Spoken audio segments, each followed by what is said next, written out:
Gravar, tá agora foi, isso. É muito contra-intuitivo. Né, complicado Porque demais. aparece gravar quando tá gravando, entendeu? Devia ser gravando. É. Então, hoje eu pretendo escrever coisas no quadro, Tá. mas também tem coisas aqui que eu quero mostrar no computador, assim. Bom, então, hoje eu queria falar um pouco ainda sobre derivada na reta, tá? Eu quero fazer algumas observações. Aqui está a propriedade de elementares, assim, que são coisas que a gente aprende em cálculo 1 e que assim, que eu não quero me deter muito a isso, mas quero fazer algumas observações que eu acho que as abordagens convencionais eu acho que as abordagens convencionais de cálculo 1 passam batidas e inclusive causam, oi, tudo bom? Causam uma impressão, tudo bom? Causam uma impressão errada, beleza? Boa tarde. Então, eu quero falar de algumas propriedades, algumas coisas bem básicas assim. Aqui pode. Para ficar de frente ali pro. Tá. Então, calma aí, vamos. Eu posso vir Organizar aqui. É melhor. Isso aqui é de quem? Eu vou tirar. Tira dali, ó. Posso botar ali, ó. Deixa eu tirar ele. Eu posso vir do lado. Eu vou escrever aqui, se você vier Tem aqui, você cadeira não vai de enxergar. Aham. Pra você. Não, tranquilo.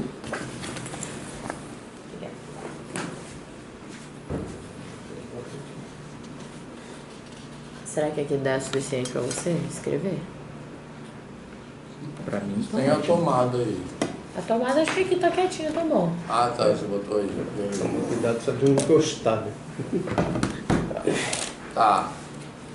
Então a primeira coisa, eu não sei se ainda essa, acho que não tá funcionando essa luz. Né? Não precisa não. Desde a outra vez não tava. ela fica só um fantasma agora. Bom, então a primeira coisa é que vou botar aqui logo a demonstração. Que toda função derivável é contínua, tá? Como eu falei, são coisas bem assim básicas que a gente aprende, que a gente fala em cálculo 1, mas eu não quero assim falar detalhadamente, mas eu quero chamar a atenção para alguns aspectos, tá? Então sobre isso, primeiro meu plano em análise 1, mas não dá tempo, eu tenho que reformular esses cursos assim, que a gente vai pensar também numa reformulação do PEMAT, né? Do currículo, do PEMAT. Sabia não. Então uma possibilidade, porque uma coisa que, mudando de assunto, mas dentro do assunto, tá? Que tudo tem a ver. Uma coisa que eu sou muito defensor e que, vou dizer que não é unânime no corpo docente do PEMAT, mas acho que é a maioria das pessoas, é a gente atrair para o PEMAT pessoas que não são formadas em matemática ou física. Então, por exemplo, sobretudo, né, pessoas de pedagogia, de história, né, porque assim, para estudar a história da matemática, acho que enriquece muito. O Thiago, o pessoal de história defende. E filosofia, né, são algumas formações que eu vejo que são muito pertinentes, né, para estudar educação e história da matemática, né, e o currículo atual impede. Então a ideia é botar uma disciplina que seja algo assim de matemática dos anos iniciais, que dê para pessoas que vêm de uma formação de humanas fazerem. Então parte daquela ementa de análise 1 iria para essa disciplina. Que legal. De números e tal, entendeu? Mas e aí, terminando com aquela, com a análise 1, não. Tendo a análise 1 e oferecendo mais essa. Isso. Aí a análise 1, por exemplo, poderia começar com continuidade, alguma coisa assim, entendeu? Ou com derivada, porque é isso que eu queria falar. Quer dizer, botaria aquela parte toda de números numa disciplina que eu acho que aí dá, aquela parte dá para uma pessoa de filosofia, de pedagogia fazer, né? Assim, claro que vai ter demonstração, essas coisas assim, tem que dar adaptada, mas dá para fazer sim. Essa pessoa tem que ter cuidado. Matemática, tem que exatamente. Não, sim, Não, e outra coisa, vou puxar teu saco, mas tem que ter discípulos de Vitor. Para explicar com calma. O negócio é só explicar. Eu acho que é Arthur, pode ser. Arthur pode ser o professor. O homem que eu encontrei agora ali, o Felipe Aizique, com certeza. Né? Isso aí. São discípulos dessa linha, né? Isso aí. Mas explicadinho. Explicar o que é uma demonstração de uma forma problematizada, né? Exatamente. Justamente tendo essa visão de que o rigor matemático não é absoluto. Exato. Né? Aí eu acho que dá para uma pessoa de filosofia, tem tudo a ver. Dá, claro. Não, dá até, eu faço com minhas crianças, quem dirá pelo adulto. Isso aí. Pois é. Mas qualquer ramo da matemática é só contextualizar direito. Isso. E não começar axiomaticamente. Isso. Mas aí, enfim, aí análise 1, porque eu estou falando isso para dizer o seguinte, eu fiz um desvio, porque eu já comentei, eu queria fazer derivada primeiro que continuidade, entendeu? Porque eu acho que a ideia de derivada, como a gente já falou aqui nas aulas anteriores, como o estudo dessa relação entre variações, ela é mais assim, como se fosse uma coisa que vem direto do própria ideia de função, né? E estou falando da ideia de função mesmo, não da definição formal de função. Mas a ideia de função como relação de dependência entre grandezas, então do que vem assim? Como uma varia, como a outra varia. Derivada é isso, né? E aí, por isso que eu acho que seria mais assim, fluido, eu acho, o curso. E aí a gente ia trazendo as formalizações, entendeu? E aí continuidade aparece, aí quando você constrói o conceito de derivada dessa forma que eu estou falando, a derivada vem com uma necessidade formal. Você precisa, para derivar, você precisa que as coisas sejam contínuas. Beleza? Sim. Assim. Então, e aí esse comentário, a definição, aqui tem uma demonstração, né, de que toda função, uma demonstração bem padrão, assim, de que toda função diferenciável é contínua, mas intuitivamente, vê se está aparecendo aí quando eu fico em pé. Não. Então, vira.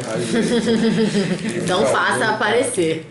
Tem que ficar alguém controlando. Pode deixar. Tá. Porque na derivada, né, você tem isso, vou botar assim, f de x0 menos f de x sobre x menos x0, beleza? Tranquilo? A derivada é o limite disso. Tranquilo? Então, se a gente assume, falando intuitivamente a ideia, tá? Isso aqui, o denominador dessa fração sempre tende para zero, né? Porque você vai fazer x tender a x0. Tranquilo?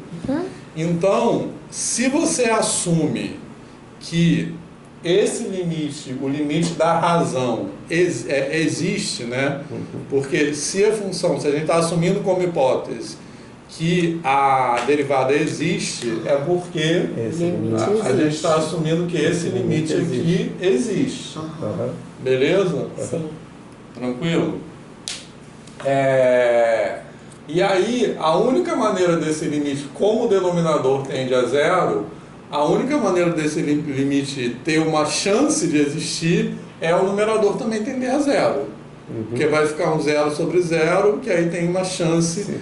Agora, se isso aqui acontecesse qualquer outra coisa, que não fosse o numerador, acontecesse qualquer outra coisa que não fosse tender a zero, isso aqui divergiria. Isso nunca teria a menor chance de tender para um número. Beleza? Então, e esse numerador tender a zero significa a função ser contínua em x0, essencialmente, né? Porque significa que para ponto x próximo de x0, f de x está próximo de f de x0. É mesmo, né? Beleza? Fez sentido isso? Sim? Então, a continuidade nessa perspectiva, assim, nessa fluxo que eu estou falando, a continuidade aparece como uma necessidade formal, digamos assim, para as coisas serem derivadas. E a continuidade, historicamente, apareceu assim, tanto que o sentido da ideia de continuidade foi mudando historicamente, e ela apareceu muito nesse sentido, de algo que era uma ideia teórica necessária para resolver coisas, né? Assim, então, dependendo do tipo de equação diferencial, né, do tipo de problema que estava resolvendo, a ideia de continuidade teve que mudar, né? Assim, tem, né, o negócio do Fourier, que trabalhava com funções que não seriam consideradas contínuas até então, né, que não era nem considerada função. Isso aí. Exatamente. Porque o próprio conceito de função também vai se modificando e se adequando também. Né? Isso aí. Exatamente, isso aí. Então, eu acho que assim faz mais sentido, né? Porque essa ideia de variação, ela vem muito ligada ao conceito de função, beleza? E a derivada vem como uma ideia que é um ajuste formal, digamos assim, que é necessário para você fazer as coisas, beleza? Então você quer primeiro, pensando assim, já meio formalmente, você quer primeiro definir derivada para depois definir continuidade. Mas é mais ou menos, não necessariamente definir derivada, mas falar de derivada. Antes de falar, mais ou menos como eu faço análise 1, que eu fico falando de números e construir. Exatamente. E quando eu falo... Mesmo antes de construí-lo, você já está falando sobre Exatamente. Então... Sem construir formalmente antes, né? Construir a ideia. Que é exatamente a ideia das coisas acontecerem, né? Porque não é aquele que você falou, né? Faz a construção dos números reais, depois a gente vai conversar sobre números reais. Exatamente. Não, vamos conversar primeiro, vamos não sei o que, e depois, a formalização sempre vem depois. Até para dar vontade de formalizar, né? Que senão você fica assim, ai meu Deus, será que é isso? Não, e a formalização geralmente vem como consequência de perguntas fundamentais. Exatamente. Tipo, o que é um número? Isso. Aí então, isso leva a querer... Justamente, então seria o análogo a isso, porque eu acho que a abordagem que eu tenho dado para o conceito de número é muito assim, né? Baseado nas perguntas. Então deixa eu ver se eu entendi. É porque durante um instante eu pensei que você estava falando assim, de querer não só falar de derivada antes, mas também seguir formalmente o escopo do que você iria falar, entendeu? Para dar alguma espécie de definição formal, independente de continuidade, para depois falar. Não, aí a definição formal seria na mesma ordem mesmo, entendeu? Entendi. Depois. Não, porque, sei lá, você poderia estar com uma carta na manga aí de dar uma proposta de derivada, porque eu acho que tem certas definições de derivada que daria para fazer isso, eu acho, mas eu não sei muito. Eu não lembro como é aquela definição também do cara Teodori, eu acho que dá. Mas não era nisso que eu estava pensando, eu estava pensando numa abordagem para esse plano de análise mais problematizada, ou seja, mais focada nas perguntas. Que é como tem que ser na matemática. Exatamente. É o que eu acho, né? Eu sou a pessoa que acha isso. Né? Desculpa, eu tô apoiando um negócio pra mesa. Beleza? Tranquilo? Tá? Bom, e aí o que tem aqui, depois vocês podem olhar essa demonstração, um argumento um pouco mais formal que isso, né, que é a demonstração bem padrão que se faz de que se é derivado, então é contínua, tá? A seguinte, a gente quer mostrar, vou falar rascunhão aqui, porque aqui está tudo bonitinho, tá? A gente, para mostrar que a função é contínua em x0, né, quer dizer, o teorema que eu estou mostrando se f é diferenciável em x0, então é contínua em x0, tá? Então, tem o ponto x0 está fixo. Para mostrar que a função é contínua em x0, a gente quer mostrar que isso aqui fica menor do que epsilon, tá? Dado epsilon, existe um delta, tá? O que x menos x0 menor do que delta implica... Tá. Então, o que a gente faz? Infinitesimal. É infinitesimal. É isso. Enfim, a gente quer botar isso aqui menor do que delta, tá? Aí, para aparecer a derivada aqui, uma coisa que é natural, digamos assim, é multiplicar e dividir por x menos x0, porque você quer que apareça a derivada aqui, né? Então, na verdade, cadê o apagador? Tem Tá um ali, ó. apagador aí, pega aí. Tem 2 até. Tá novinho. Posso apagar esse aqui de cima? Pode. Mas rapidinho, antes de apagar. Dá pra gente fazer uma demonstração escrevendo o que você falou também, né? Dá, mas eu acho que daria mais trabalho. Né? Essa que eu vou fazer acho que é mais rápida. Eu acho. Mas daria. Essa aí não me parece muito trabalhosa não, também. acho que não. Se bem que eu odeio isso. Pode apagar. O que é isso aí? Epsilon e delta. Tá. Eu também não gosto não, sabia? Nossa. Deixa eu... E depois disso, hiperreal, então... Necessário. Tá. Eu vejo mais como uma... Foram necessários, mas eu também. Foi necessário no século XIX. Sim, então, eu já discussão. tô arquitetando aqui que dá para nessa introdução lá falando de números, já que vai falar de números, pode falar de outros tipos de números que surgiram no século XX. E aí... Então, quando eu for dar essa disciplina, você tem que dar junto. Justo. Isso aí. Vai dar uma aula sobre isso, uma ou duas. Não, Não, mas falo vamos- mais sobre isso. Deixa eu só terminar isso aqui rapidinho, vai, depois a gente vai. continua esse assunto, que esse assunto é bom. Então eu vou pegar isso aqui, que eu quero colocar menor do que E delta. epsilon, e vou multiplicar e dividir Peraí, menor que delta do que é? que é epsilon. Ah. Você quer mostrar que F é contínua. Aham. Então, é porque não estou escrevendo tudo. Então, qual é a escrita? É que eu Seja distraí. Hã? É que eu distraí aqui com a... Ah, tá. Então, eu quero mostrar aqui Epsilon definição de continuidade. Tá? Aham. Então, dado seja um epsilon, eu quero mostrar que existe um delta, Ah, sim, tá. tal tudo bem. que x menos x0 menor do que delta implica isso aqui menor do que epsilon. Tá. Então eu vou multiplicar e dividir por x menos x0. Aí vai ficar assim, por módulo x menos x0, né? Beleza?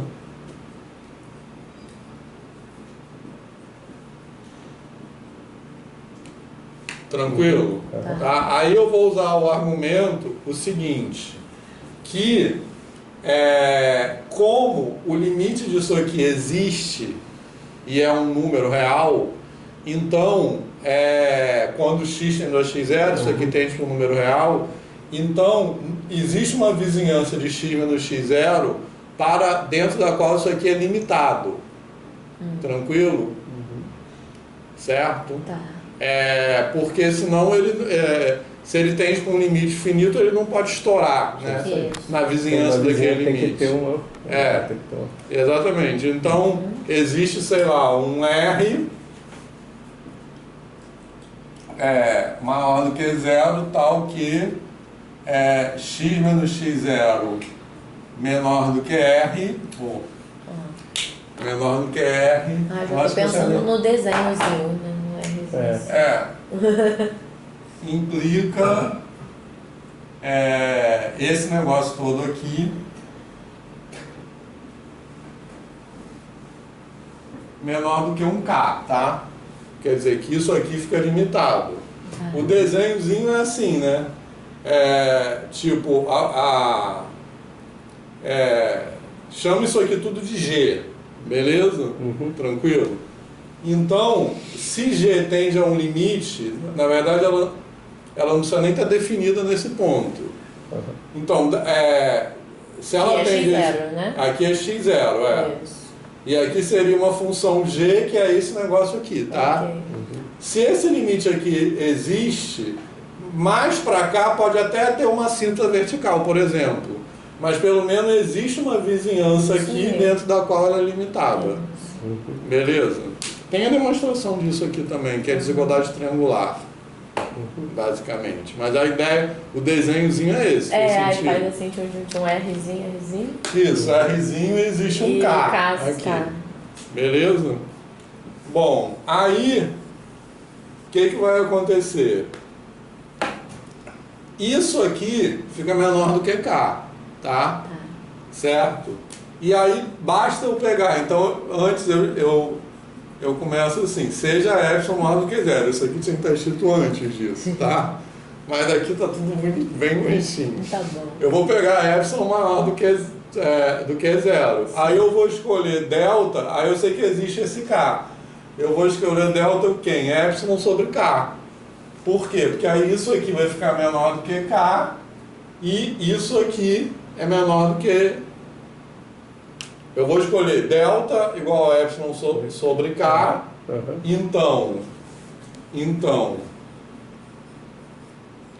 para x tá o quê? X menos x0 menor do que esse delta, vai valer que isso aqui fica que é igual a epsilon. Entendeu? É que eu fiz tudo fora de ordem, mas olha só. Posso apagar? Quer que eu apague tudo? Não, calma, é pra eu entender ou não? Eu preciso de mais um tempo. Não, mas eu posso apagar tudo e escrever na ordem. Eu não entendo por que fazem isso, cara. Tá, mas deixa eu explicar isso primeiro, pra ela entender. Posso apagar tudo, que aí eu posso escrever na outra ordem. Tá bom, pode. Tá bonitinho. É porque eu acho que não é a ordem o problema, não. Não, é porque eu fui falando meio embolado mesmo. Porque aí Isso aí. eu vou falar de novo, ó. Tá bom. Aquela coisa de fazer Mas um esse contrário, é você pegar. Olha só. O delta. Bom, primeiro, eu não vou escrever de novo porque eu preciso que aquele negócio é limitado. Eu assumi que o negócio é limitado. Então, o que eu vou fazer? Menor que é. Seja Não? epsilon maior do que 0. Ok. Tranquilo? Tá? Aí, tomemos delta igual a epsilon sobre K. Tá. Já Que sabendo que K K é aquele número que... aquela cota que limita tá limitando. a razão incremental. Então, vai acontecer o seguinte, ó, x menos x0 menor do que delta vai implicar o seguinte, beleza? O que eu quero mostrar? Eu quero mostrar que x menos x0 menor do que delta implica f de x menos f de x0 menor do que epsilon. Menor Isso. do que epsilon. Que é a definição de continuidade, beleza? Aí eu vou botar f de x, então eu quero chegar à conclusão de que isso aqui é menor do que epsilon, Tá. beleza? Aí o que eu faço? Eu multiplico e divido por x menos x0. Dividir agora Por quê? Porque a minha hipótese é Aí que... ele usa ali, ó. Porque eu quero usar a hipótese, que a hipótese, que na verdade o teorema que eu estou mostrando é que se f é derivável, então é contínuo. Então... Aí ele está usando a derivada ali. eu dividi por cima dela para forçar a aparecer a derivada. Ah, sim. Tá. Entendeu? Tá. Pronto, aí Esses ó. truques, né? Esses truquezinhos de demonstração, né? Pra aí tudo bem. Aí Você apareceu o que você ama, queria que né? aparecesse. Aí o que vai acontecer? Isso aqui é menor do que K, concorda? Agora deixa eu raciocinar um cadinho. Hã? Deixa eu raciocinar.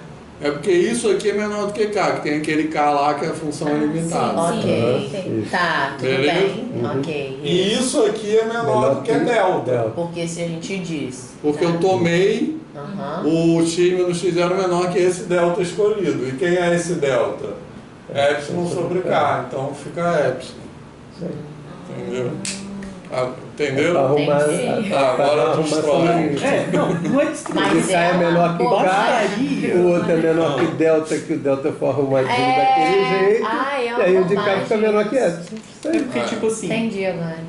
Aqueles truquezinhos pra dar certo. Sei lá, é que meio que me irrita isso. Me irrita também. Esse negócio de, tipo, ter que ficar menor que epsilon. Porque não precisa. Se ficasse, tipo, K vezes epsilon, Sim, bastaria. Porque é pra todo epsilon. Então, tipo assim, exatamente. é arbitrário. Então, se você fizer uma conta maluca e ficar menor que menos epsilon ao quadrado sobre 15 mil, tá tudo certo.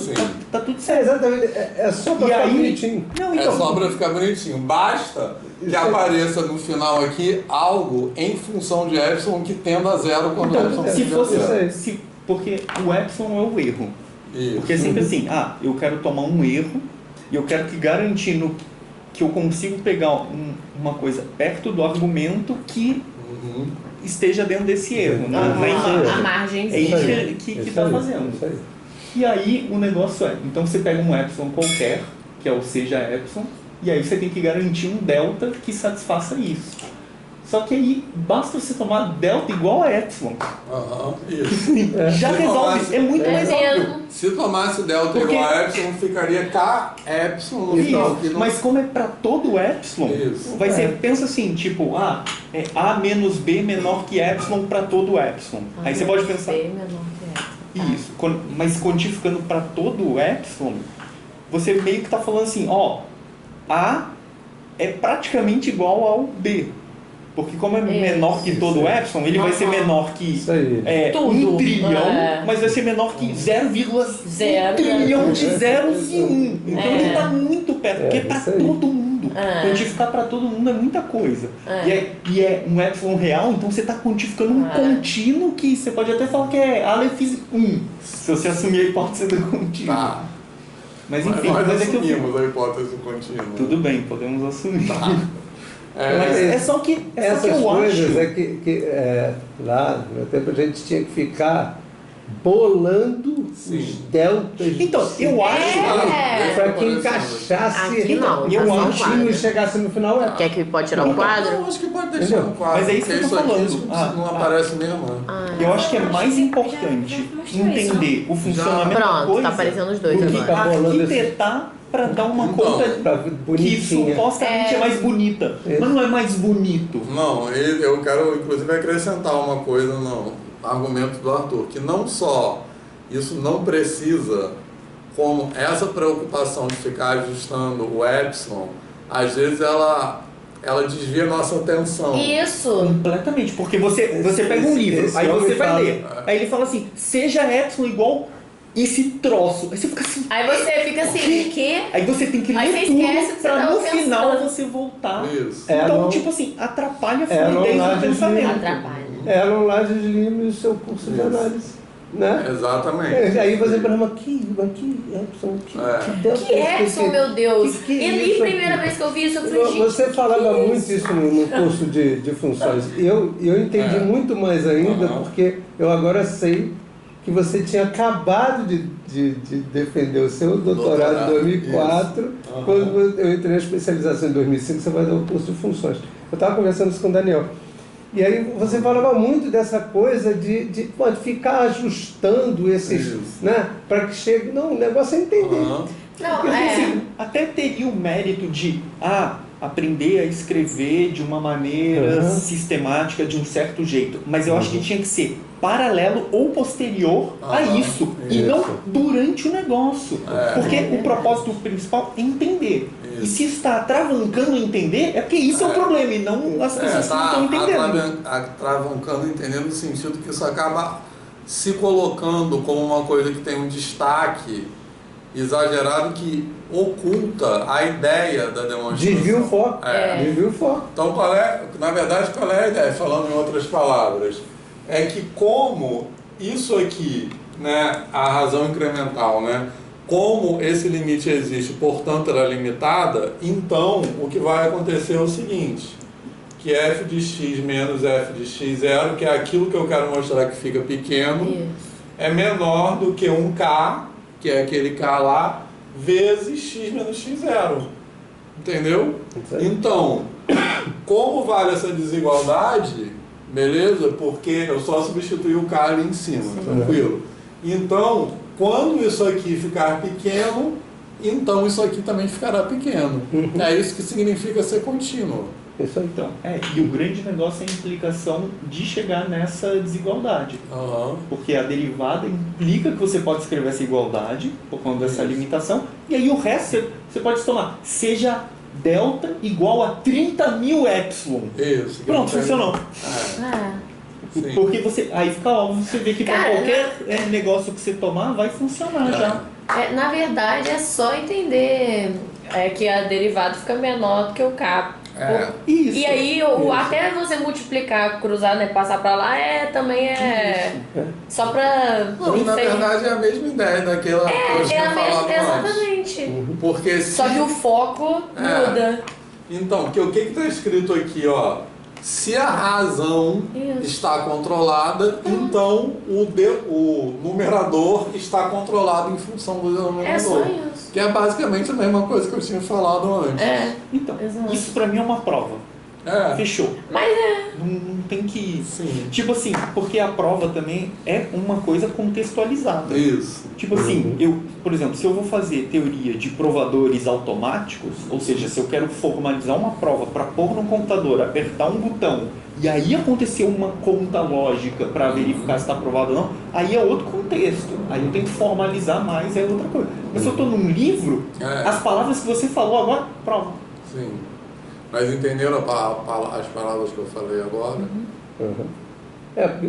Quando eu fiz a análise pela primeira vez, né, e a gente não só perdia o foco, como a gente ficava enlouquecido para realmente ter essa sacação do que chamar fulano, beltrano, para que no final fique a coisa... Então a gente ficava treinando aquele negócio e eu nunca entendi direito continuidade. Eu fiz um textão imenso sobre aquela questão que você passou pra gente, contando a minha história toda, né? Contei minha história, coitado dele, ficar lendo lá. A história, aliás, hoje eu estou fazendo 67 anos. Hoje? parabéns! Por isso que eu estou mais Mauricinho do que normalmente eu sou. Porque depois você vai pra festa. Daqui eu vou pra encontrar. Hoje é dia 7 de abril. Legal, parabéns. Parabéns! Legal, obrigado. E assim, então... Você é 10 anos mais velho que eu, então. Caramba, certo. Legal. E então, assim, você não entendia nada. Você treinava, você fazia, você resolvia, você... Né? E os porquês, muito tempo depois... E você sabe que essas discussões todas aqui, não só agora, mas aquela também do currículo, não sei o que eu fiz, até no trabalho final, está fazendo eu mudar minha prática completamente. Porque o Pedro II começaram as aulas agora, né? Do ano letivo. E eu estou mudando completamente a forma de começar a conversar sobre a matéria. Caramba, tem sido espetacular, eu tenho tido orgasmos pedagógicos, sabe? Porra, em sala de aula, depois de tantos anos dando aula. Pô, estão adorando. Estão adorando, de aluno e as turmas todas não me conheciam, então todos terceiros anos. E assim, a gente conversa, por exemplo, a coisa da sequência, né? Eles lá ficam dizendo, vai logo para PA-RPG. Poxa, como você ir logo para PA-RPG, sabe, sem você falar das sequências, sem você começar a conversar sobre... E o papo sobre sequência foi tão longo que a gente chegou a convergência, divergência, mas tudo no papo, sabe? Porque eu ia dando ideias de regra geral da sequência, né? E aí os alunos iam falando, mas peraí, mas esse negócio aqui... Eu falei... Aí o menino falou assim, um sobre M, que é, né? Como as que eu coloquei. Ele falou, caramba, esse negócio vai ficando pequenininho, né? Mas se o M é natural, essa coisa... Isso aqui é infinito. Essa coisa não vai parar em um certo momento. Só esse tipo de papo, eu falei, vamos conversar sobre isso. Aí a turma, cara, é outra história, Para quem começou a trabalhar de uma forma exatamente definição, exemplo, teorema, eu achava aquilo o máximo do máximo. Demonstrações, aquele quadro lindo, não sei o quê. Hoje minha aula é mais bagunçada e muito mais produtiva. Sim. Né? A gente vai chegando às conclusões junto, que barato. E como eu digo, nem sempre vocês vão ter essa oportunidade numa instituição particular. Eu sempre abro esse parênteses, porque também eu tenho uma liberdade do caramba. Vitor tem uma liberdade do caramba de fazer. Que eu quiser. Exatamente, às vezes criticado, às vezes falam besteira, falam merda, né, sobre o curso de análise, não sei o quê, mas ele tem liberdade. Eu tenho liberdade no Pedro II. O que eu fico chateado é a gente colocar isso numa instituição como o Pedro II e as pessoas terem liberdade e não quererem sair da zona de conforto. E ficar naquela coisinha.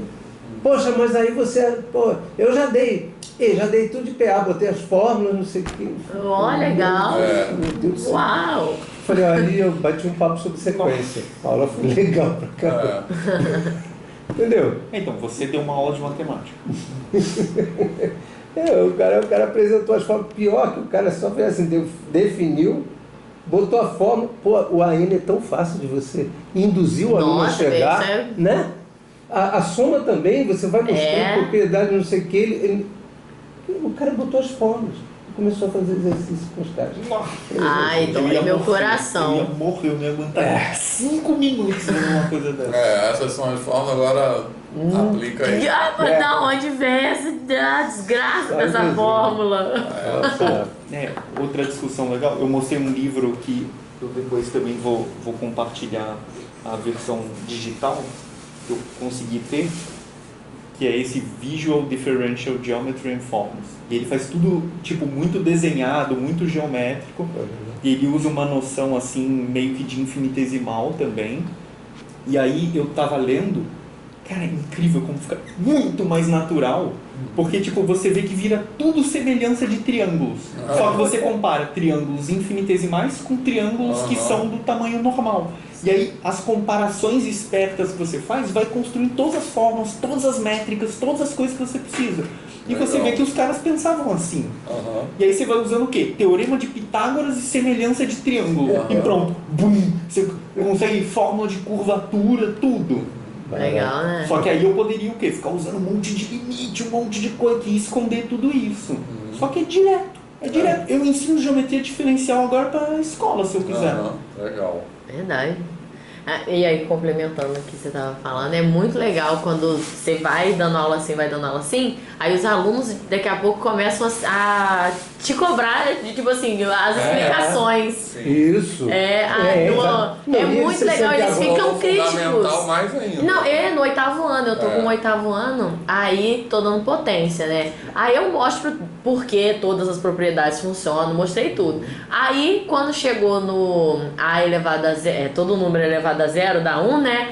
Aí eu não falei nada, fiquei olhando pra eles assim, aí daqui a pouco eles... Mas por que, tia? Aí eu, ai, que lindo, estava esperando. Isso aí. Eu fico falando, ai, que pergunta linda. Isso! Os alunos e isso está quebrando um gelo também. É muito bom. Aquele gelo do aluno que não se sente, né, pertencente, isso aí. que não se sente capaz de aprender matemática. Né? A aluna que chegou no final da aula falou assim, cara, que aula legal. E assim, poxa, eu nunca prestei atenção direito numa aula de matemática. Eu falei, você não sabe o presente que você está me dando falando uma coisa dessa. Que legal. Então, né? Então assim, você vai... É como você, na última análise 1, todo mundo ali se colocou. Aquela turma era muito eclética, gente. Você tinha gente da graduação, você tinha gente não sei o quê, ouvinte do doutorado, ouvinte não sei o quê, blá, blá. Todo mundo se colocava e o Vitor dá essa chance da pessoa o tempo todo se sentir à vontade, pertencente, falando ali. Não, o cara é mestre, o outro ali está fazendo doutorado. Não houve nada disso. Mas não houve nada disso. E as discussões de vez em quando vinham, né? Alguns exemplos de sala de aula, trabalhando com o ensino fundamental, não sei o que enriqueceram pra caramba. Mas... sei lá, a gente tem que ter sonho disso. Isso besteira, né? Assim, essa coisa de fato, essas diferenças, essas acadêmicas. Isso aí. Que nem o exemplo que eu estava falando do Fada dele. Que nunca teve a oportunidade de estudar formalmente nada de matemática. Verdade. Nunca calculou uma integral na vida. E o Maxwell falava, ele era um matemático de primeira ordem. Agora reparem que isso que a Maria relatou, por exemplo, dos alunos exigirem a explicação das coisas, isso não é só aprender matemática, isso é uma postura crítica quanto à ciência. Graças a Deus, isso é maravilhoso. Quanto à política, quanto a tudo, você fica crítico. Porque, repara, a gente tem um modelo de ensino de ciências que é esse que você falou, por exemplo, escreve PA e PG e faz exercício. Que não é só matemática, ciências, física, química, biologia também é assim, né? Isso aí. É uma exposição de fatos. Aceite. É esse modelo que abre o caminho para o negacionismo, né? Isso aí. Porque, na verdade, se a ciência é apresentada como uma coisa que não faz sentido, né? É na base da autoridade. Então Eu posso criar um sentido. Eu crio um sentido. A criacionismo. Terra é plana. Então daí? pronto, aceita. Eu tô olhando a Terra é plana. Você está ensinando só a aceitarem coisas que a autoridade manda. Exato. Então, você é autoridade na Exato. sala e você está mandando. E aí, se outro vira autoridade e tem uma intenção, Como o vai Vitor fazer falou, você abre a brecha para um outro chegar e falar, e aí? Como o cara te explicou, você não. Claro que ele não vai falar E nada aí disso, o mas maluco eu não negacionista, entendi. Isso. ele faz o quê? Ele cria uma comunidade. Tipo, ele dá abertura para alguém que não está conseguindo no lugar dogmático falar. Isso. Né? Eu já vi um monte na internet assim de registro de gente virar terraplanista, porque como se era um espaço que tinha para poder conversar. Tipo, mas será que a Terra é assim, assado? E as pessoas conversavam livremente. Então criou mais um senso de comunidade. E aí essa brecha exatamente, o cara tem aquele negacionista que fundamentou o negócio. E aí ele se sente tão bem naquela bolha. É uma coisa de afeto. E ele se sente tão bem naquela bolha que ele não quer sair, ele nega exatamente qualquer coisa que seja diferente daquilo. Porque ele está ali, ele tem voz ativa, ele tem as colocações, né, totalmente anti-ciência. Ele pode colocar que ninguém vai falar, você é burro, não sabe que a Terra é redonda. Se a pessoa está desconfortável em comunidade, aí vai vir alguém querendo falar, exatamente isso. Não, é assim, é assado. Aí já e a era. pessoa tem que aceitar de novo e vai voltar toda a opressão que ela já passou. Exatamente. É óbvio que ela vai ficar refratária a isso. Exatamente. Os espertinhos vão entrando nessas brechas. Aí tem gente que vai e usa isso de uma maneira mais... A escola tem que mudar muita coisa, né, Vitor? A gente tem que ter esse trabalho de formiguinha pronto e tem que ser assim, não adianta... Né? Também a gente não vai conseguir mandar no outro, né? Não adianta. É outra escola, né? Isso aí, exatamente. Exato. Mas enfim, continuando aqui, eu quero comentar um pouco agora sobre as chamadas regras operatórias de derivada, né? Assim, regra do produto, mas assim, e sobretudo regra da cadeia, que é mais legal. Bem legal. Eu quero falar sobre ela um pouquinho mais detidamente. Eu tinha um professor que falava assim, sabe por que é a regra da cadeia? Porque antigamente quem errava ia pra cadeia. Eu já ouvi várias piadinhas assim, Eu mas todo nunca mundo vi sabe por que é a regra da cadeia. Né? Não. Porque é uma coisa, em cadeia, né? Então, inclusive... É tipo que você multiplica pelo de dentro. Sim, é bem verdade, encadeado. Eu vou ver se eu procuro isso de novo. Eu estava vendo na pandemia, tem uma analogia de regra da cadeia por engrenagens. Então, tipo assim, uma função você interpreta como uma engrenagem e aí outra como outra, e a composição é colocar uma engrenagem na outra, e aí quando você gira uma, está girando a outra.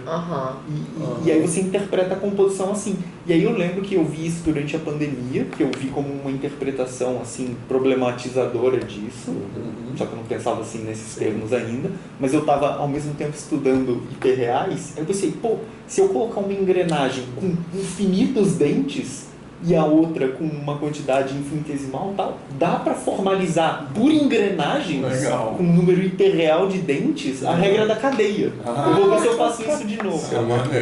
Caraca, você é muito fora da curva. Cara, tu tem que escrever isso em tudo. Não, tá tudo escrito no meu caderno. Isso aí. Tem que Mas anotar. eu tenho que imprimir, porque o meu HD externo deu problema. Putz, você perdeu coisas? Não, porque eu faço 2 backups, mas esse era o meu backup, agora eu só tenho o original, eu vou imprimir tudo. Eu não confio em nada digital. Eu faço vários backups também. Mas tá muito caro o HD externo. Sim, tá. Por causa de inteligência artificial maldita. Então, mas eu quero falar algumas interpretações da regra da cadeia. Mas assim, aqui nesse PowerPoint tem as... Nossa, tem tanto tempo que eu não uso a regra da cadeia. Essas coisas. Vamos lá. Essas propriedades que eu não vou fazer essas demonstrações, tá? De regra da soma e do quociente. Mas aqui eu botei que a derivada é linear, né? Na verdade, esse teorema. Então, uma constante, derivada de uma constante, vezes a função é a constante, vezes a derivada da função e derivada da soma é a soma da derivada. Essas duas propriedades juntas caracterizam aquilo que a gente chama de linearidade, né? Em matemática de forma geral. Beleza? Acho que o PowerPoint não vai aparecer mesmo. Não vai, né? Mas não precisa também. Vai ter como Pronto. baixar, né? O PowerPoint. Só pra dar ideia, se a pessoa falar assim, qual é esse mesmo? É um que tem um negócio no meio. Aí eu fiz isso no caso no meio semestre passado. E depois tem uma coisa nesse PowerPoint que, assim, que depois a gente pode falar sobre isso, que a derivada como operador, né? Ou seja, pensando a própria derivada como função, que a cada função associa a sua função derivada, ela é uma função linear, que é o tipo de função mais básico que existe. Só que ela é a derivada como função é descontínua. Mas a gente pode falar isso depois, com a norma do sup.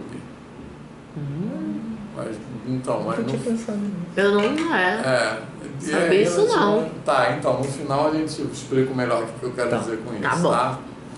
No final não, tem isso aí nesse PowerPoint. Quando chegar. Mas eu quero falar da regra da cadeia antes. Então tá. Bom, e aqui aí tem a demonstração disso. A demonstração disso é direta, né? Porque é o limite da soma, então é tranquilo. E a demonstração da regra do produto e da regra do quociente, que não...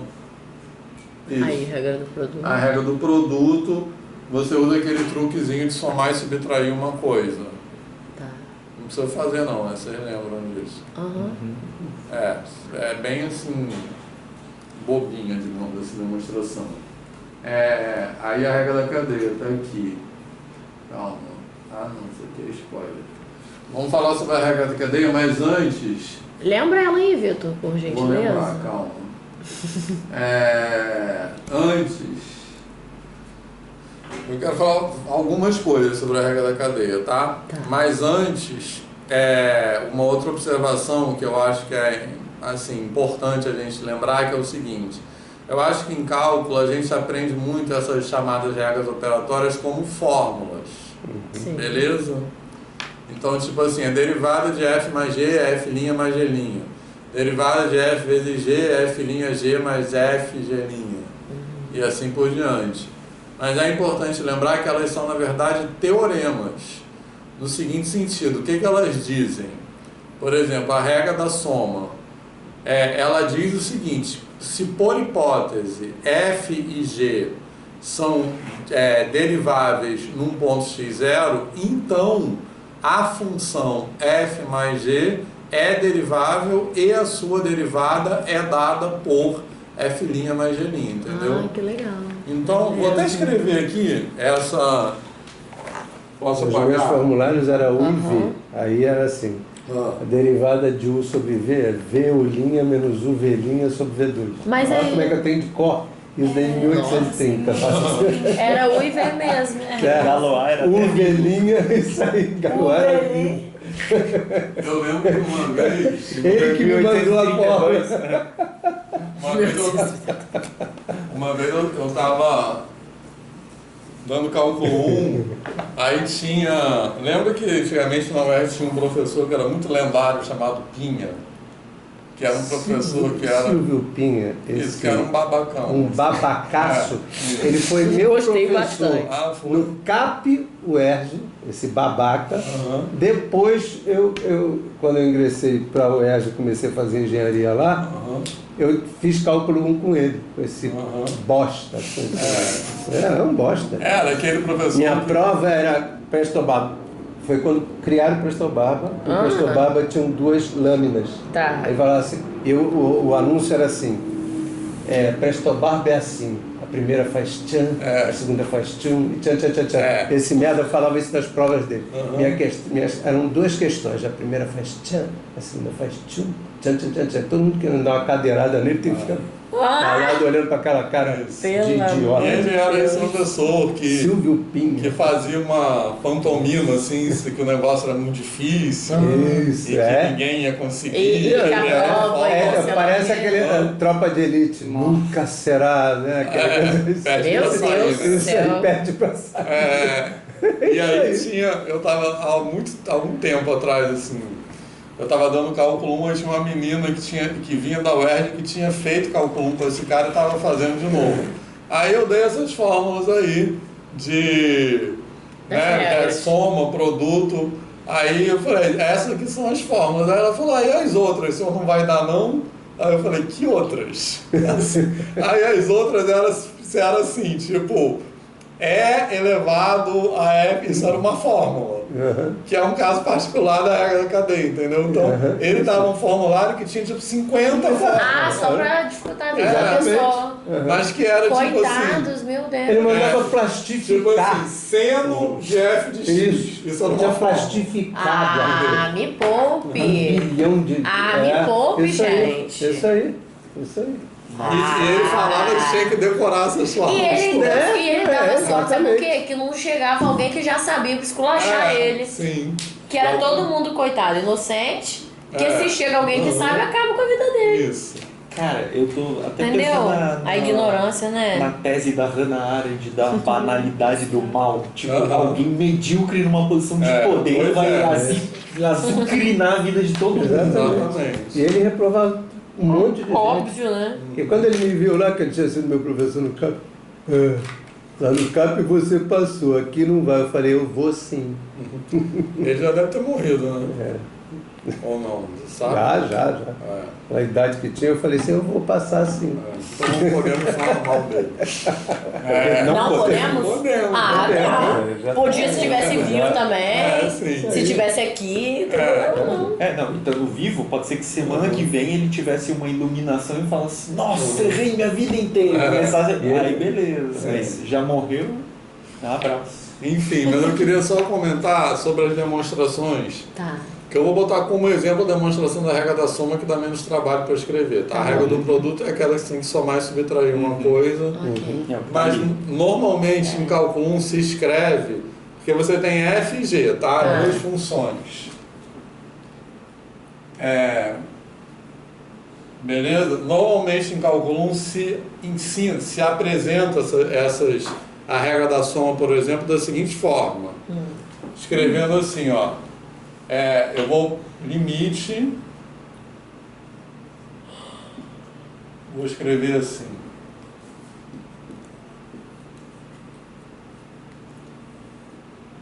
Beleza? Certo? Porque você quer calcular a derivada de F, aqui é F mais G também. Porque se aprovar com a mão, fica mal burrão. Beleza?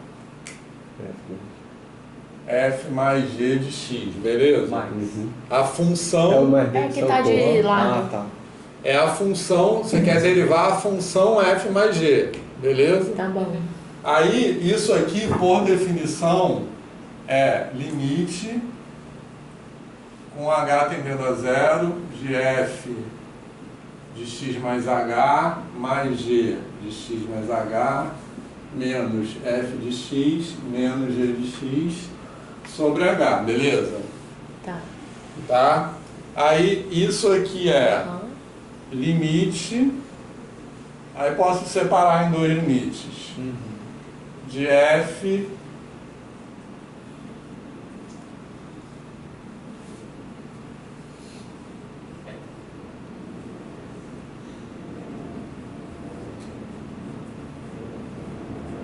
então, isso aqui é derivada. Isso aqui a outra é G', beleza? Tudo bem. Só que essa forma de escrever está formalmente errada. E nesse caso eu acho que que essa omissão formal, ela atrapalha um pouco a compreensão, beleza? Porque é o seguinte, você não pode escrever esse limite, porque você não sabe se esse limite existe. Então, se você escreve esse limite aqui na primeira linha, você está assumindo que esse limite existe. E na verdade, como eu falei, está escrito aí, tá? Isso é um teorema. Se f e g são diferenciáveis, deriváveis, então f mais g é derivável e a sua derivada é dada por isso aqui. Então, na verdade, a maneira mais certa de escrever é assim, ó. Repare que se eu escrevo assim, eu não estou fazendo operações com limites. Eu estou fazendo operações aritméticas, algébricas. Isso aqui são todos números, assim, beleza? Então aqui eu estou fazendo operações algébricas, tranquilo? Com a função, né? Exatamente. E aí no final, aí eu posso argumentar assim, como por hipótese f e g são, porque a hipótese é que elas são deriváveis. Aí você passa o limite, né? Isso. Então, como por hipótese f e g são deriváveis de x, isso. Então esse limite aqui existe e é igual a f' de x, e esse limite aqui existe e é igual a g' de x. Logo, esse limite aqui existe e é igual a f' mais g' de x, entendeu? É um pequeno detalhe formal, mas por que eu acho que isso faz diferença? Porque do outro jeito fica mais procedimental, assim, fica mais assim, simplesmente como se essas regras fossem fórmulas. Fazendo conta. E elas são teoremas, elas são mais do que fórmulas, fazendo conta, não é só fazer conta. Elas dão condições algébricas que garantem que a derivada das funções lá existe, entendeu? Isso aí. Beleza? Fez sentido isso? Então a maneira mais assim, correta de escrever é não ir colocando o limite. E repare que isso é muito diferente. Muito. Porque do jeito que eu estava escrevendo antes, escrevendo os limites aqui, primeiro, eu estou assumindo que o limite existe, isso é tese, não é hipótese, e eu estou trabalhando nesse negócio aqui com operações com limites. Aqui eu não estou trabalhando com operações com limites, eu estou normal, operação algébrica. Mas é engraçado que quando a gente bota o limite desde o começo, faz sentido botar esse x mais h sobre h.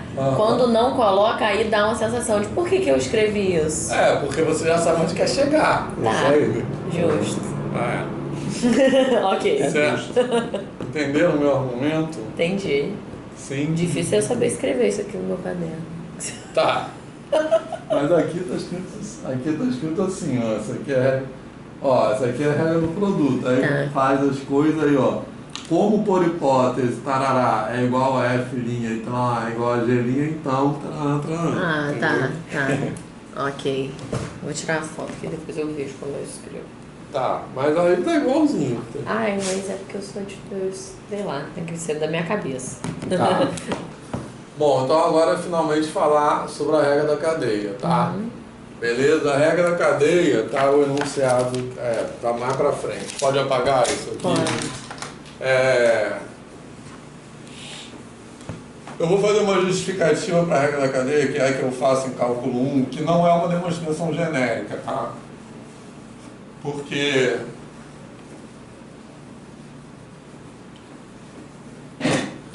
depois eu falo por quê, quando aparecer. Mas olha só, a regra da cadeia é a regra de derivação para funções compostas, beleza?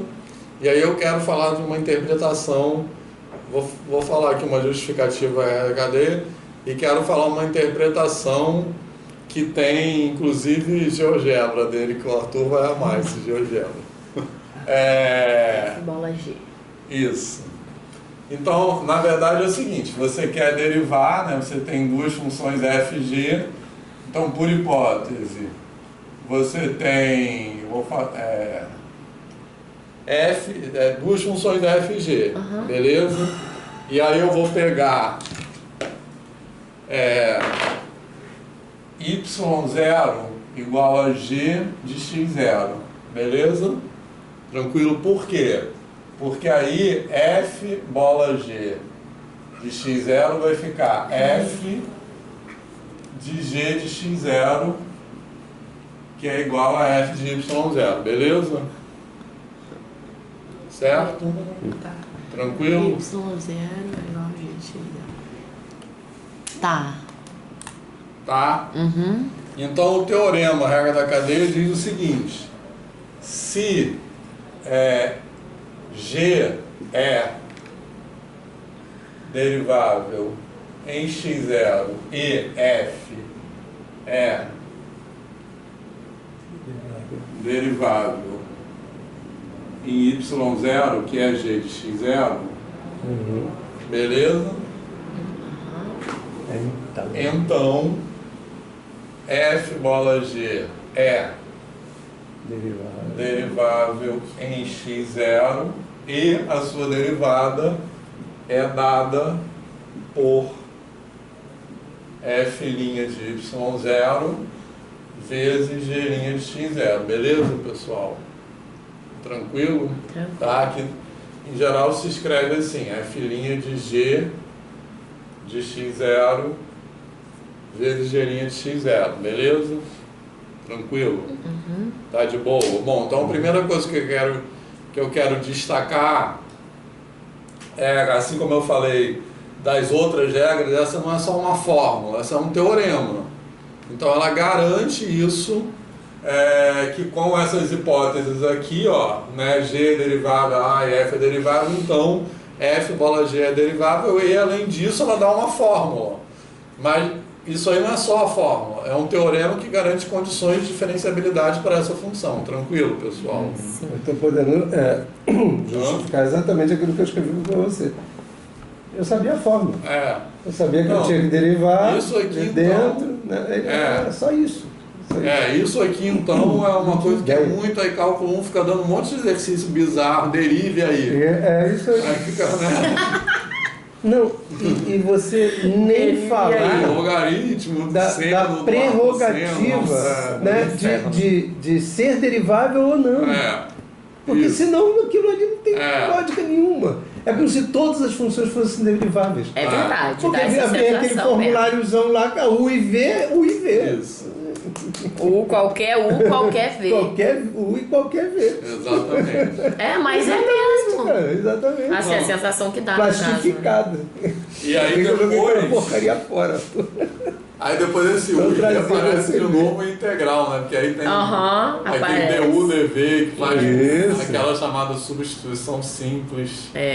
E integral por parte. Ai, é delícia. Aí fica aqueles DU e DV lá. V menos integral de VDU. Ó, tudo decoradinho. Gente, eu esqueço. Lá de 1000. Não, cara, é porque eu não fui Lá traumatizada, perto, lá do Gatuá.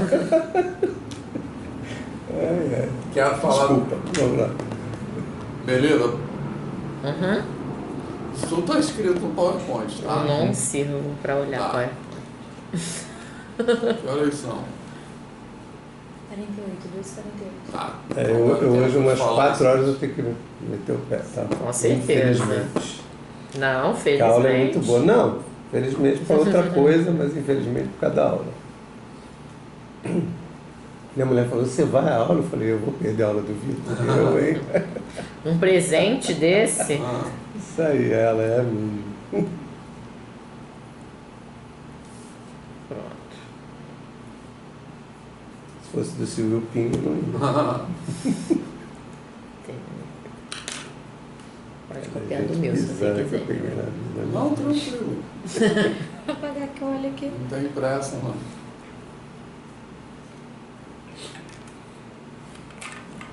Eu anoto porque às vezes é uma maneira de estar pensando juntos. Eu gosto de escrever. Não, e o slide é tanta coisa que às vezes eu quero uma coisa específica, aí eu fico a vida inteira, cadê? Aí eu me perco. Eu tinha caderno de tudo. Eu tenho todos os meus cadernos lá da Não, é especialização, muito do bom. mestrado. Tudo escrito. Tudo. É muito bom. Cadernos, melhor coisa que tem. Mas o bom de tablet é que eu sabe o que eu faria agora? Tiraria uma foto e botava aí.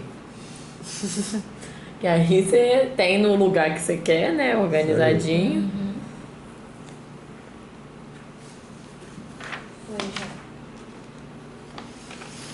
Tá, então agora uma justificativa para que chega nessa fórmula aqui, tá? Mas Ok.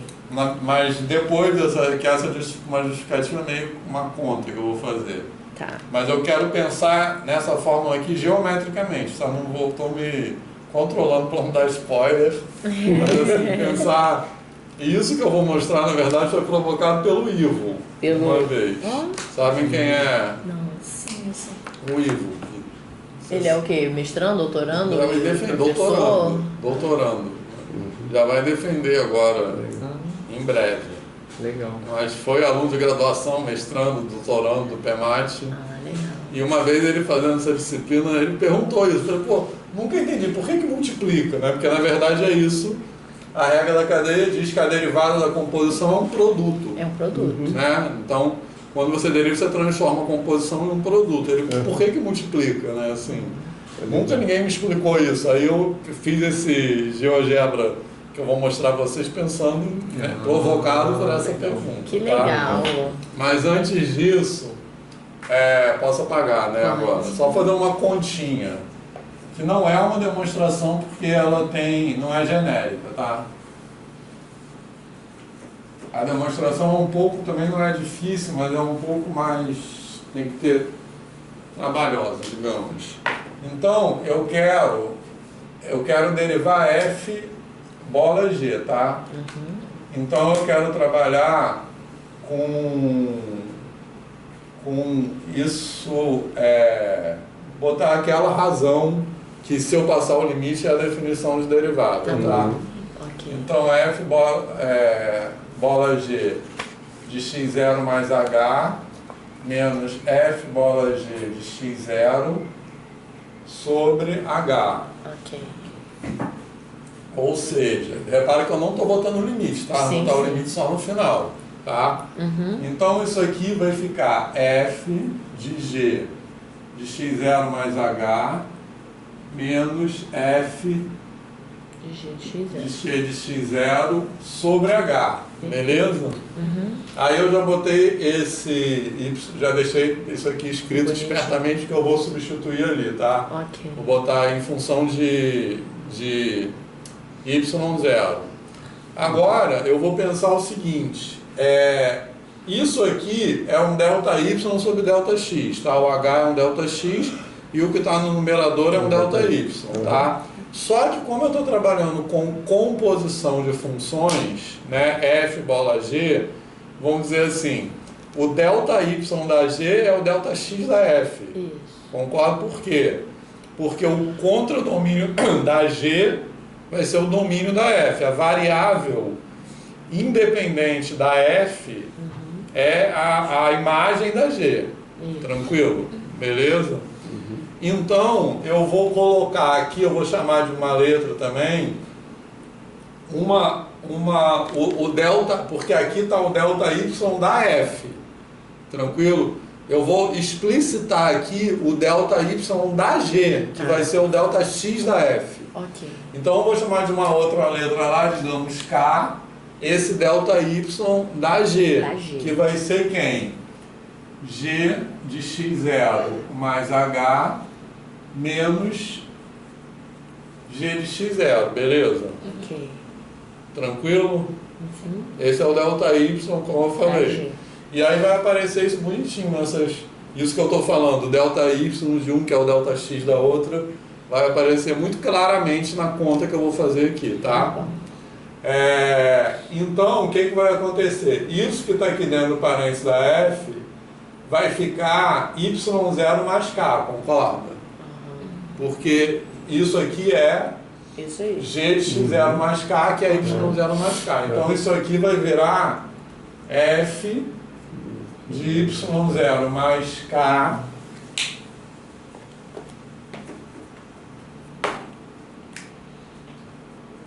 menos f de y0 sobre h. Ok. Tá tranquilo? Tranquilo. Tá? Aí, quase acabou. Tá? Só que, repara só, o que aconteceu aqui, nessa razão incremental? Eu tenho no numerador o ΔY da f. ΔY da f, isso mesmo. Só que no numerador eu tenho o ΔX da g. Porque H é o ΔX da G, No denominador. no denominador. Só que eu gostaria muito, como no numerador eu tenho ΔY da F, eu me perco as letras. Eu gostaria que no numerador tivesse o ΔY, o ΔX, aliás, da F também. Quem é o ΔX da F? É o K, que é o ΔY da G. Isso. Entendeu? Beleza? Ok. Então eu gostaria que em vez de H aqui tivesse K, para poder comparar o ΔY sobre ΔX da mesma função, tá? Obviamente eu não posso apagar o H e botar o K, mas eu posso fazer o quê? Nosso velho truque de multiplicar e dividir. Então eu posso escrever isso aqui assim, ó.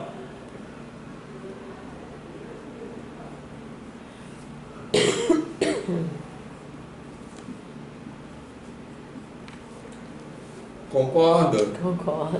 Pronto, aí isso que está aqui já é a derivada da F, olha que sorte. Oh, que maravilha, meu Isso Deus. aqui também, e olha só o que vai acontecer. Quem é esse K?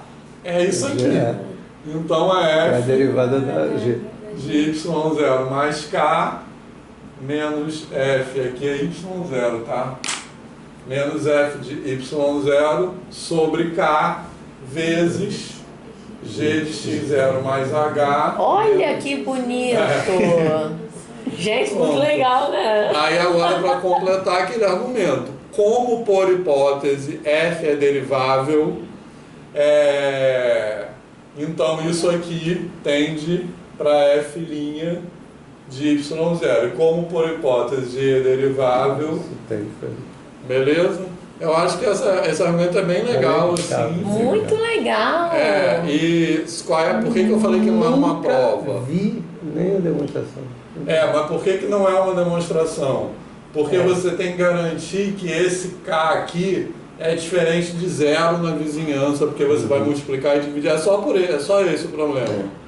É difícil fazer isso? Não, isso não engloba todos os casos. Porque pode acontecer. Entendi agora o que você falou. Porque não pode ser para. Entendi. Esse caso fica fora. Então essa demonstração não é genérica. Entendeu? Então você tem que contornar esse caso. Entendi. Aí isso dá um trabalhinho braçal. Entendi. Mas, enfim, mas eu acho que mesmo não sendo genérica, essa que não é uma demonstração, é uma portanto, prova. uma Bala-chefe. Sim, isso. Mas eu acho que ela é legal. Eu nem botei a demonstração aí, porque, enfim, é fácil achar em livro. Mas eu acho que ela é legal porque justamente ela explicita essa coisa, né? De que quando eu estou derivando, eu estou fazendo a razão, ΔY sobre ΔX. E quando eu estou compondo, como eu estou trabalhando com composição de funções, eu tenho o domínio de uma, o domínio contra o domínio da primeira, e o contra-domínio da primeira vai ser o domínio da segunda. Então o ΔY da primeira vai ser o ΔX da segunda. Eu acho que esse argumento aqui explicita isso. Então por isso que eu acho ele legal. Entendeu? Muito legal. Beleza? Adorei. É uma demonstração. Demonstração. Isso, é uma prova, segundo Bala-chefe, Beleza, pessoal? Então, Tá? acho muito mais vou tirar também. Acho muito mais importante aprender a perceber que está multiplicando por 1 e como usar esse 1, ou que está somando por 0 e como usar esse 0, do que organizar epsilons para ficar bonito no final. Sim, exatamente. Porque esse é um truque que tem até a beleza no negócio. Isso. Tem. Porque faz sentido, né? Isso. Tirar na foto? Sim. Tá. Então, agora eu queria falar sobre essa interpretação geométrica, que ela é o seguinte. Que ela é... Deixa eu ver que horas são. São 3. 3, O intervalo pode se passar um pouquinho. a gente que decide o intervalo. Então, olha só. Na verdade, a ideia é pensar em composição de funções com uma mudança de variáveis. Que é o que está...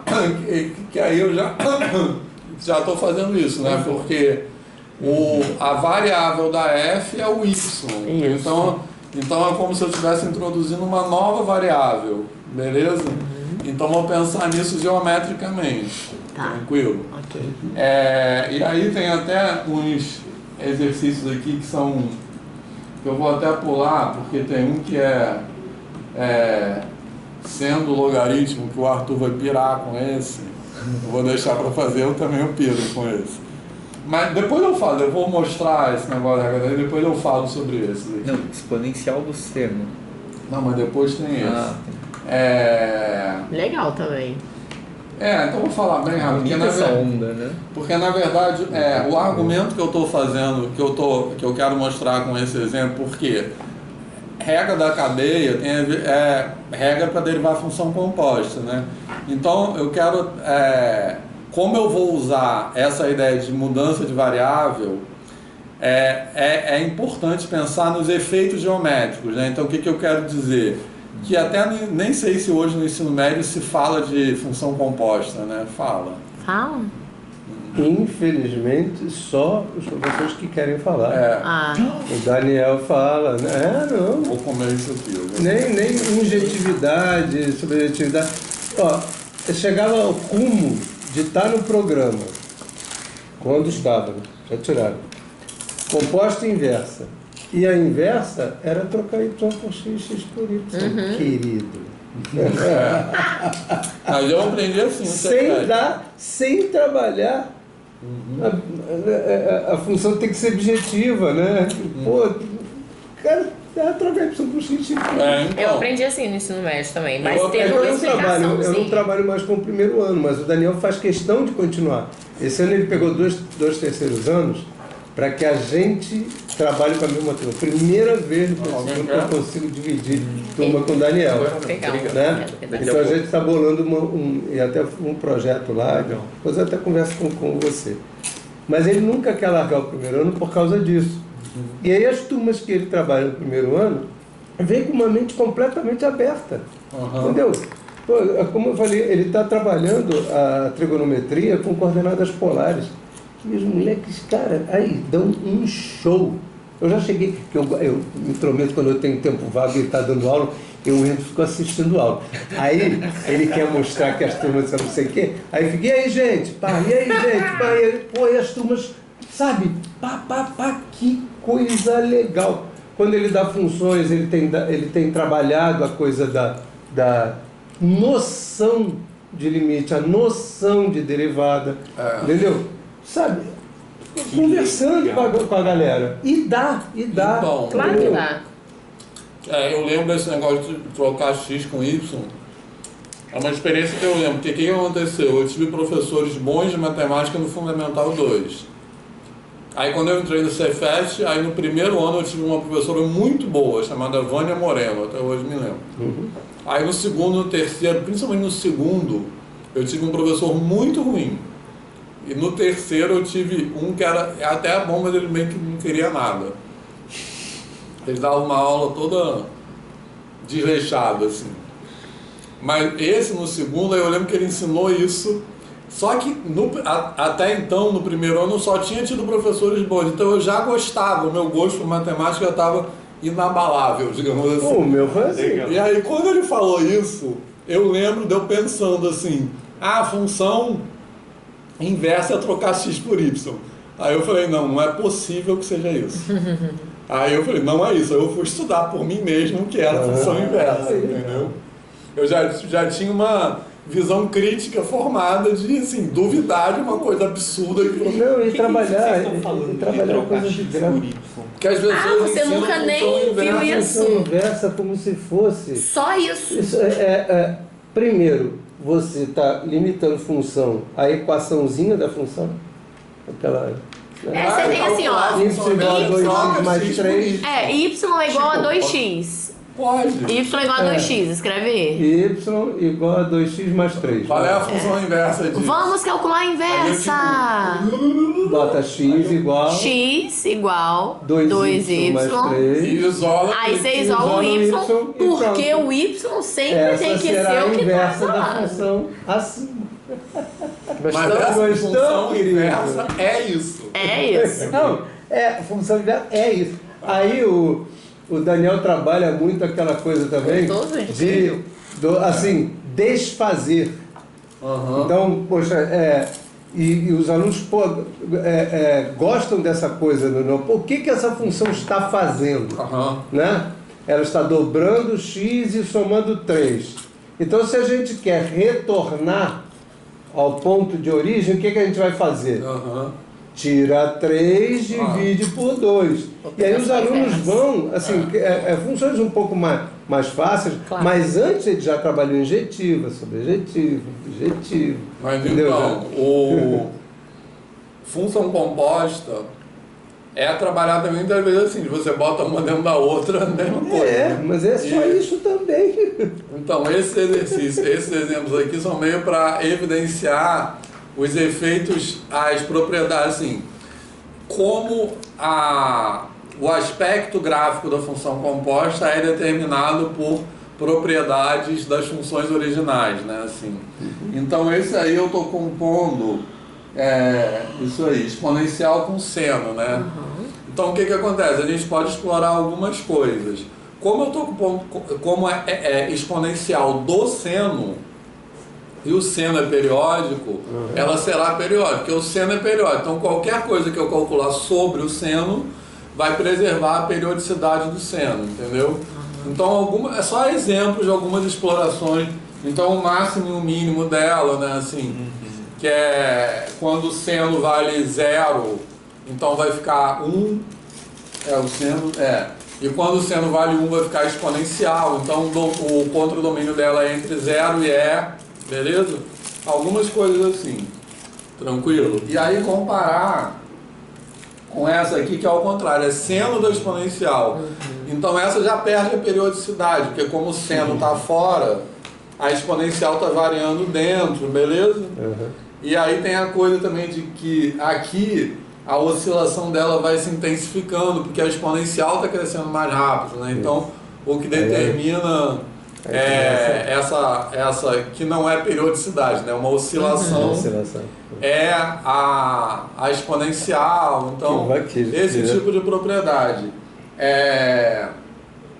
E como o seno agora está fora, ele varia entre ele continua variando entre -1 e 1, porque seja o que for que você colocar dentro, continua. Legal, né? Muito maneiro. Então, são alguns exemplos apenas para ilustrar uma abordagem possível de função composta que explora isso, tá?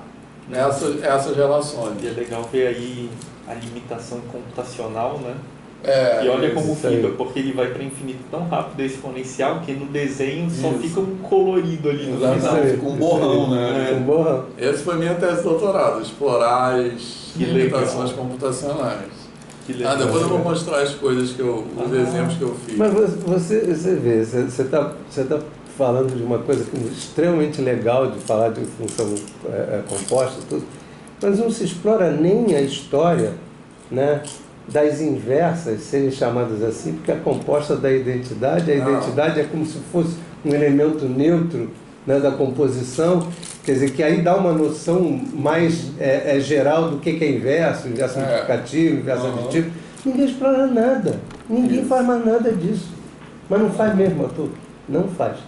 E aí, como os caras estavam no negócio de Y por X, não sei o que, eu falei assim, para dar assim, você, por favor, então tira. Porque eu não vou trabalhar. É melhor não dar. Então é melhor não dar. Né? E a composta também é só isso, y igual a 2x mais 3. Não, f de x igual a 2x mais 3, g de x igual a x ao quadrado mais 4x, f de x, pega a g de x, joga lá dentro, e substitui no x e... Então, o que era antes? Agora, bom, aí tem essa. Isso aí, querido. Isso aí são outros. Aqui é logaritmo, seno do log. Esse é muito legal. Qual é Não, que legal! Volta. Log do seno. É log do seno, né? Log do seno. Mas essa aqui que é legal, seno do log, eu nem vou falar sobre ela, porque se eu começar a falar, o Arthur vai pirar. Eu adoro essa função. Eu também piro, eu me identifico com as pirações dele. E essa função aí é legal a gente ver no software mesmo, que aí eu botei só um print Depois do intervalo a gente pode abrir ela no software, porque ela tem um comportamento muito doido e muito legal, tá? O anterior também seria legal ver no software. Então depois a gente vê. Isso é muito legal de ver a voltar relação com o software mesmo, porque pela limitação, às vezes quando você dá um zoom específico, ele vai Exatamente. destrinchando e aí fica muito maluco, onde é só um borrão ou só uma linha. Isso, mas além disso, o mais legal é que o Graphmate, sabe qual é esse software? Graphmate, um software super velho pra caramba. É tipo GeoGebra? Não, muito mais simples. Um software muito. Um dos primeiros para você realmente levar o aluno para uma desenhar um gráfico de uma função. Mas o GeoGebra, ele é muito antigo, muito simples, mas ele tem um recurso que eu não vi, que o GeoGebra não tem e que eu nunca vi em nenhum software. Ele tem escala logarítmica. Então, Isso. dá para fazer coisas super legais. Nossa, isso é legal. Mas depois, bom, isso, pessoal, não tem a ver diretamente com regra da cadeia, mas como a gente está falando de função composta, não tem a ver diretamente, mas eu acho que tem a ver assim, porque é uma abordagem mais qualitativa para a função composta, beleza? Bom, e aí a ideia da interpretação geométrica da regra da cadeia é pensar na composição de funções com uma mudança de variáveis, beleza? E aí esse exemplo que eu coloquei aqui é um exemplo mais simples, que eu vou pensar numa mudança de variáveis linear, beleza? Então eu estou considerando f de x igual a x2, pode apagar isso aí? Tá, agora vocês vão ter que olhar aqui que eu não vou fazer esse desenho não, porque eu não trabalho não poderia fazer, mas assim, vai dar tão bonitinho.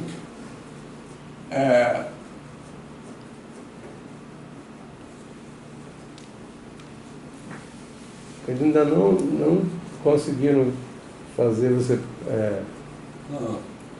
Projetor, né? projetar não tem nenhum projetor. O projetor aí estão todos quebrados. Mas eu acho que nem está precisando, né? O problema é o seguinte, que minha vista é só para perto. Não, você vai chegar perto aqui daqui a pouco. Tem que ficar aqui perto. O desenho aqui tem que olhar. De longe não dá mais para enxergar, não preciso de longe, mas também daquele tamanho eu não vejo mais. Então a gente tem uma função aqui x2, beleza? E eu tenho uma g de x que é 2x. Essa função aqui não importa se é x2 não, tá? Eu botei x2 só por preguiça, mas poderia ser qualquer função. Seno também é legal. E isso aqui eu vou pensar como uma mudança de variáveis. É como se eu fosse um u igual a x2, uma nova variável. Então é como se eu estivesse mudando o eixo horizontal. É isso que eu vou fazer, beleza? Então eu vou considerar uma f maiúsculo, por exemplo, que f de g, beleza? Então vai ficar 2x ao quadrado. Tranquilo? Então, nesse exemplo a gente pode pensar, não precisa ser 2x, eu quero só uma mudança de variável, uma função linear aqui, tá? Poderia ser 3x, qualquer coisa. Então o que ela faz? Ela estica o eixo x, beleza? Tranquilo? Tá? E aí vamos botar o desenho aqui. E aí o que a gente quer ver? Pronto, já botei tudo. Então, o que ela faz? Quando eu aplico essa G, aqui do lado, desse lado aqui está o gráfico da F minúscula e desse lado aqui está o gráfico da F maiúscula, tá? Você está enxergando? Tô, porque agora, até porque eu entendo ali. O que aconteceu. Então, o que aconteceu? A F minúscula, ela tem esse gráfico aqui, a F maiúscula, como foi 2x, ela ficou assim.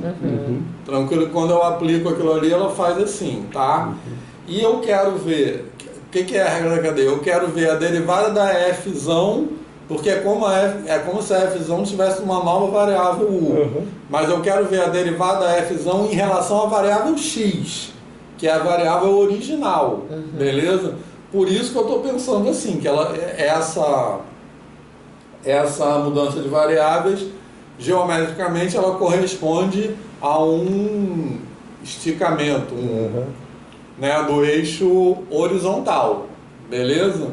Então, e é por isso que eu falei, x2 não importa, se fosse seno, seria até melhor botar seno, né, eu acho.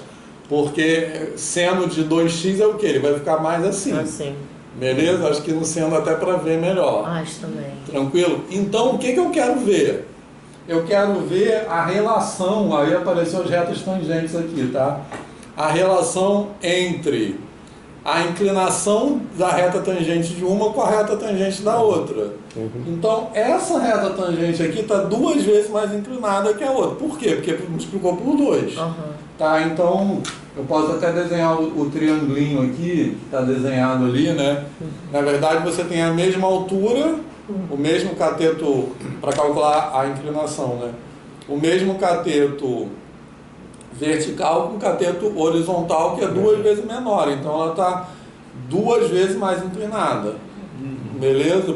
E por que é 2? Porque 2 foi o fator. Se fosse 3, seria 3. Tranquilo? Então, por isso que... então, aqui está a fórmula, tá?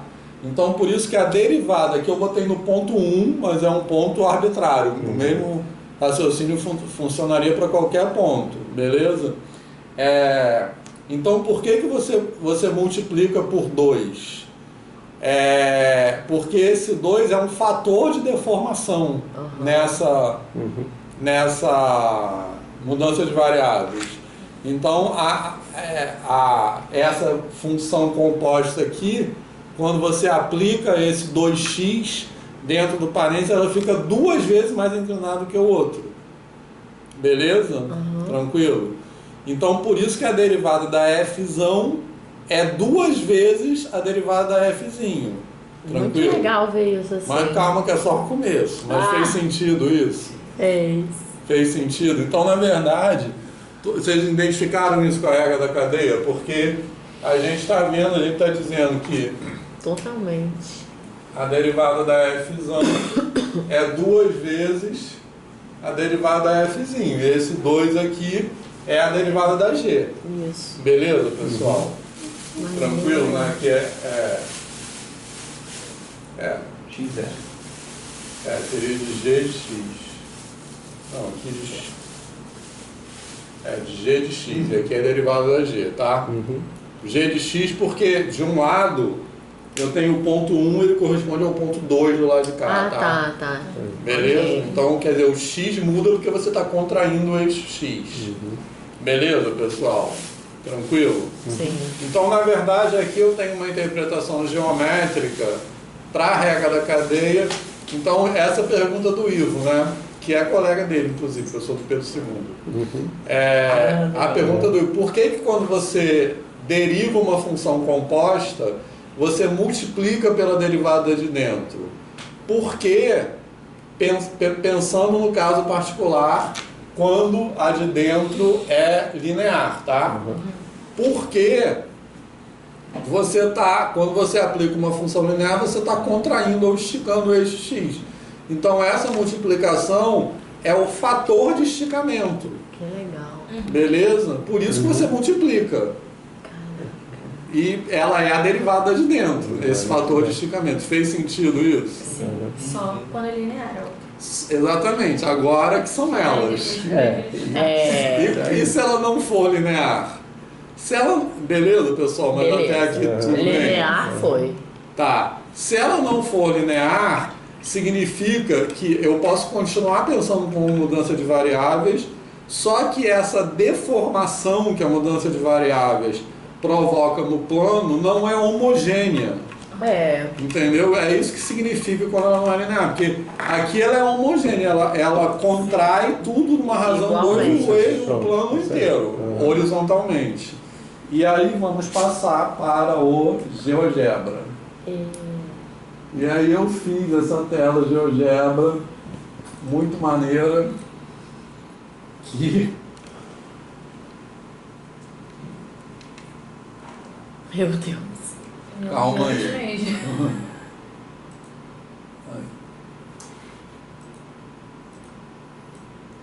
Olha só, o que tem aqui? Nesse aí, ela é toda...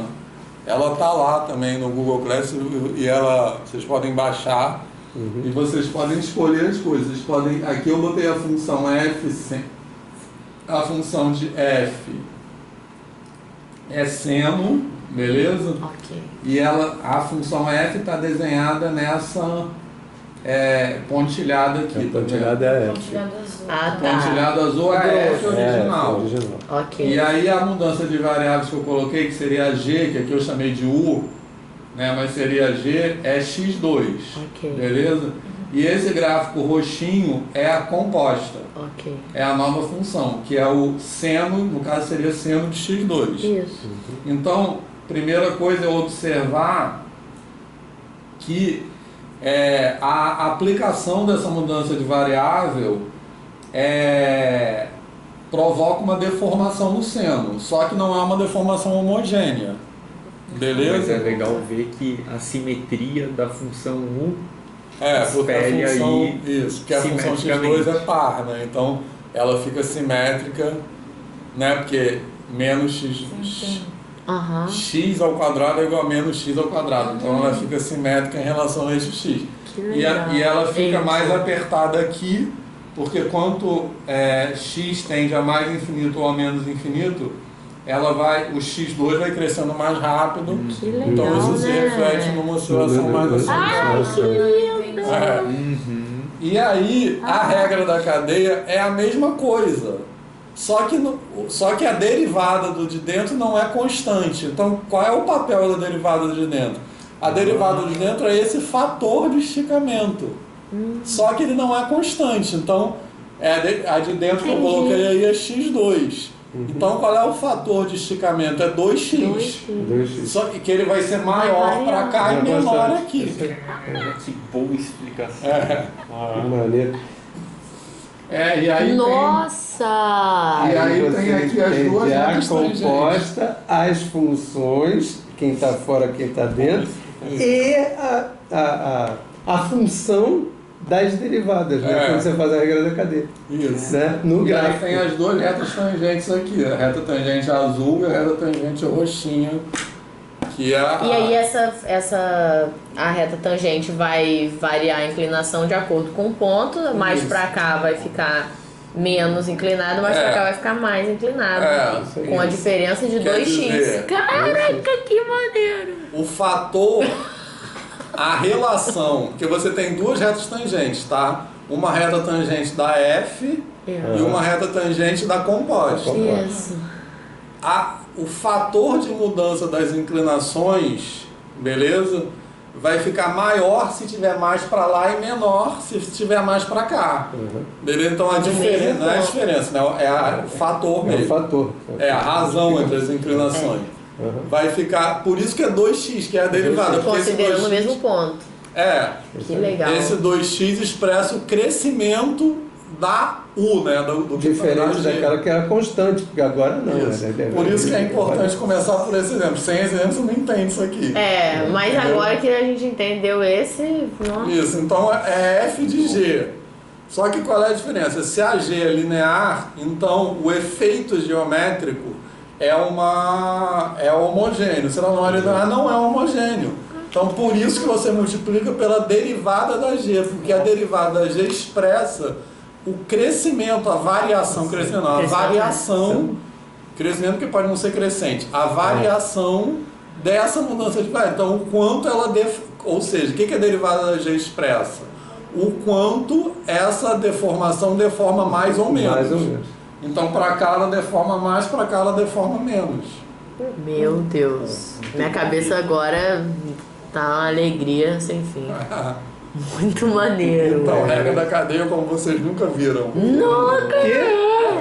Se eles nunca viram, imagine eu.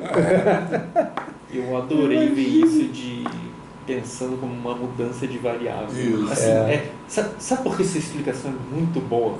Porque ela é muito simples. Tipo assim, explicando geometricamente e a relação da estrutura algébrica da consequência da coisa com essa relação algébrica. E nessa tela aqui vocês podem brincar, tá? Vocês podem escolher a função que vocês quiserem. Vou x ao cubo agora. Que aí não vai ser... Agora é não é mais parra, né? É. Só para mudar a simetria. Ó, Olha que bizarro. legal. a simetria muda, tá vendo? Agora ela é simétrica em relação à origem. Isso. Na outra é simétrica É, porque- axial, né? Fixa ali e rotaciona, né? Agora. É. Legal. E repare que essa tela, eu que fiz essa tela, tá? Essa tela muda tudo, né? Aqui tem a reta original com a outra reta. Ah, legal.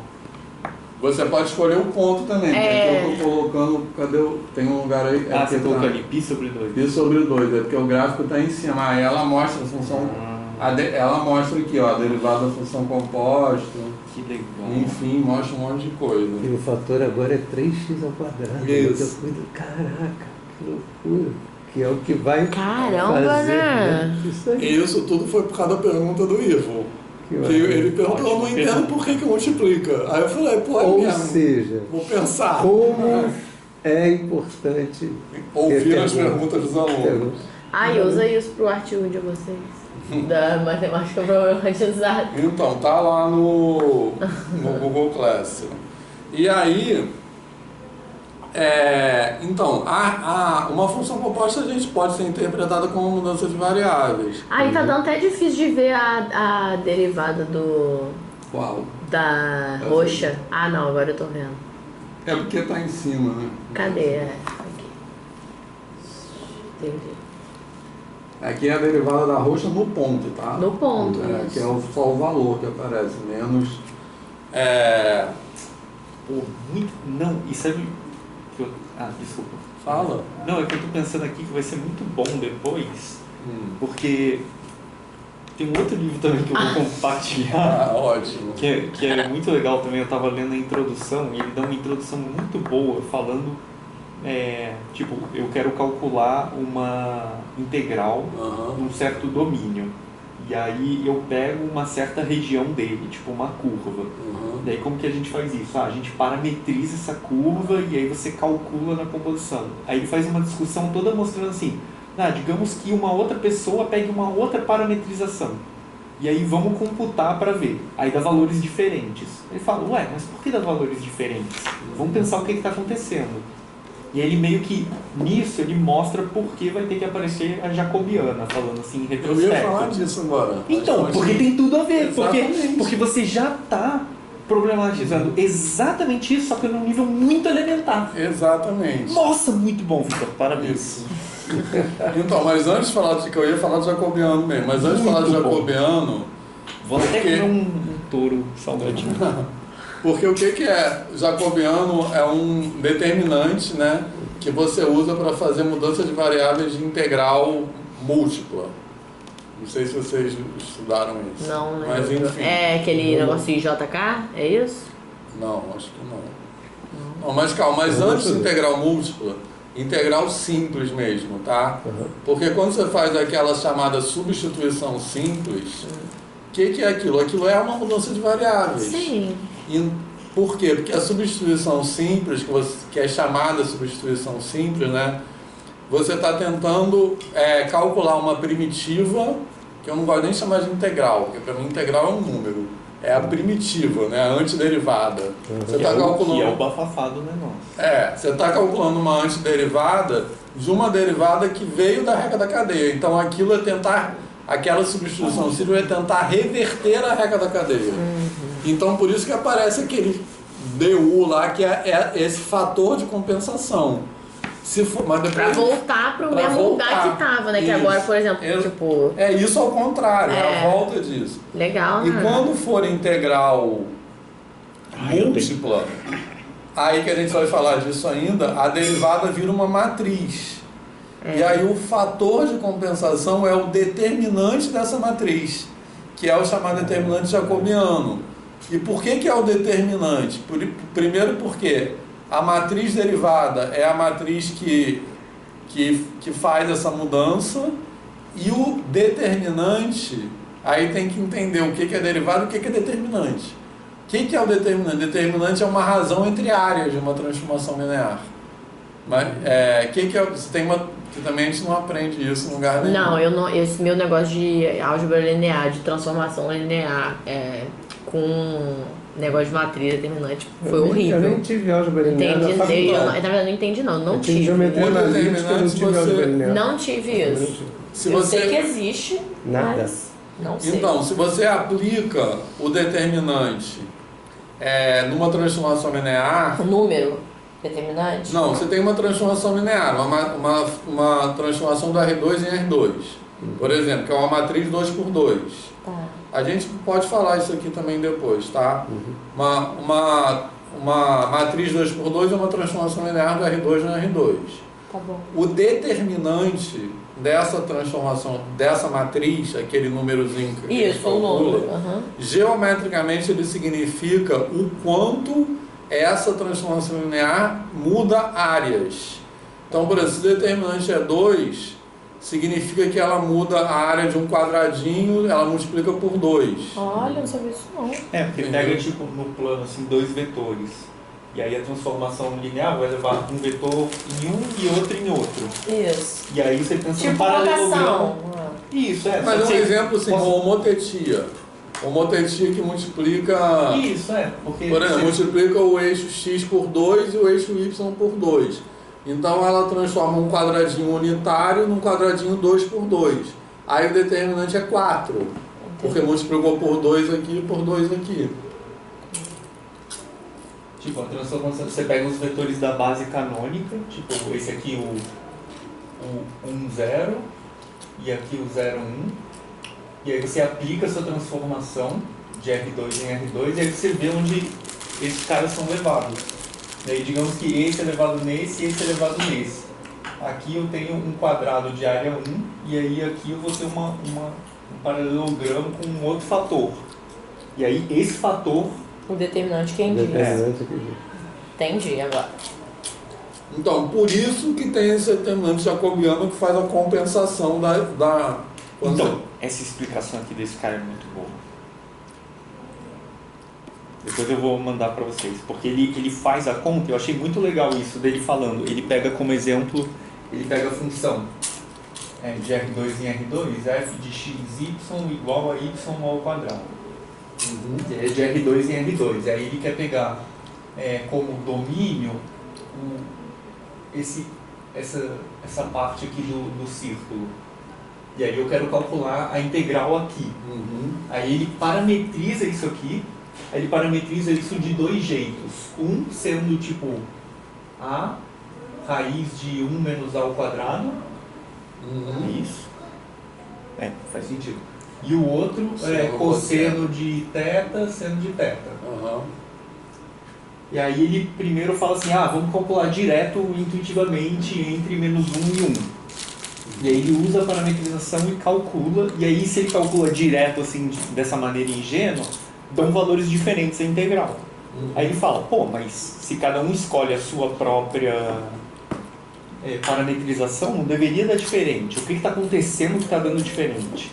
Aí ele faz uma discussão e vai abrindo a conta, e ele mostra que tipo, se você só faz direto, você está meio que ignorando como você está definindo a integral de Riemann, no sentido de que você tem que considerar que, porque se você vai fazer a integração nos delta x igualmente espaçados, na transformação, não necessariamente eles vão estar igualmente espaçados. E aí, essa diferença que entra justamente esse fator também.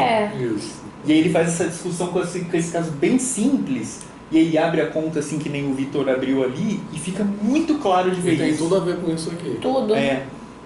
Porque esse aí é um caso muito simples. Esse aí tava pensando também que é muito legal para explicar essa Nossa, mudança muito de bom, variável, o lugar que tá a derivada. Isso, exatamente. Né? Porque aí o aluno vai olhar e vai... Você pode ir mudando esse lugar e vendo. não, que legal. qualquer um, mas Ele tipo, tem- que são dois diferentes, né? Mesmo sendo... Assim, Entendeu? Acho que isso... X, porque o valor de X muda. Isso, mas eu acho que isso não é intuitivo. Não, não é. Não é. Você fala mudança de variável, sei lá, o que vem na minha cabeça, assim, ingenuamente, seria de X mudar pra U. Tipo, mudar de variável literalmente. Mas não é isso. teórica mesmo, Uma né? mudança Xi. geométrica. Isso eu acho não é muito claro para quem tem essa malícia. Muito legal. Acho que, nossa, esse GeoGebra aí, meu Deus do céu, ficar falando qualidade, parar de Queria falar deixar muito. legal, mas ele faz aqui, ó, Nossa, que a bonito. parametrização. Aí aqui eu tenho o arco e aqui eu estou fazendo a parametrização. E aí aqui está igualmente espaçado. Só que aí quando ele faz a transformação, olha como não fica igualmente espaçado. Mas são em cima lá da semicircunferência? É. Olha.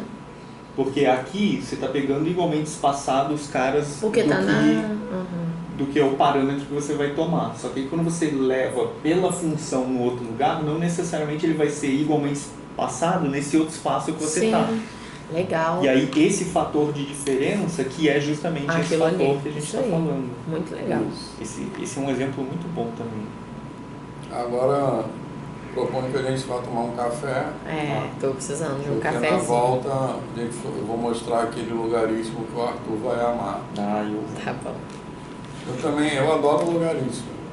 Nossa, eu amo lugaríssimo. Ó, esse livro chama A Geometrical Approach to Differential Forms.